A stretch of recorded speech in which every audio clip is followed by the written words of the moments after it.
Siz təkcə mənim əllərimi yox, bonus olaraq Rüba demiş, üzümü də görürsünüz.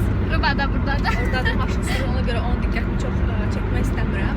Biz indi gedirik Cumera'ya, Fashion Week-ə, Baku Fashion Week-ə. Neyse, səhv eləmirəmsə bugün birinci günüdür. Gedək, çalışacağım, oradan da kadrlar çəkim. Sən nə demək istəyirsən Rüba? Mən Salamla heç mənim izləyicilərim. salam. Təbrik eləyin Nərmini. Videolar axırıncı olsun, axırıncı yox. Çoxlu videolar gözləyək. Mən kanaza girməmiş. Sizə sonra danışarım.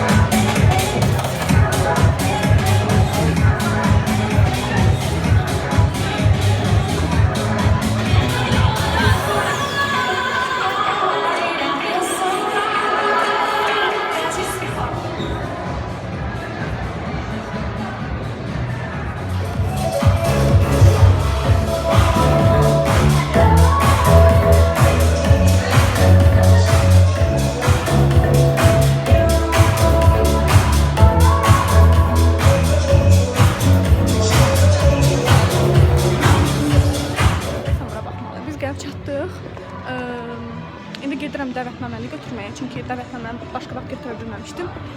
İndi gedim götürüm və fashion show-ya daxil olacağıq. Oradan da sizə çəkib göstərəcəm və ilk yerdir ki, mən burada danışa-danışa gedirəm və heç kim mənə belə gözlərdən baxmır.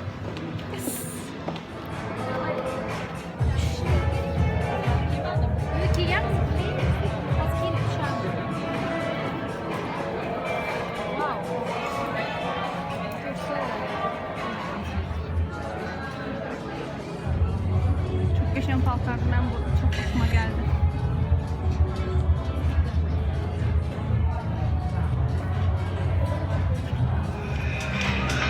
Evet, başka Oynamaq istəyirəm. mahnılar elədi ki, adam doğrudan oynamaq istəyir. Buradan sonraki gecə oynamağa nə deyirsən? Sən bizi öldürsünlər oradakiler. Amma acaba Kommentlərə baxarsan indi yazacaqlar. 2 dənə qız Gecə vaxtı qız oteldə Bilgə Düşün bu soyuğunda. yubkada Kalgotka.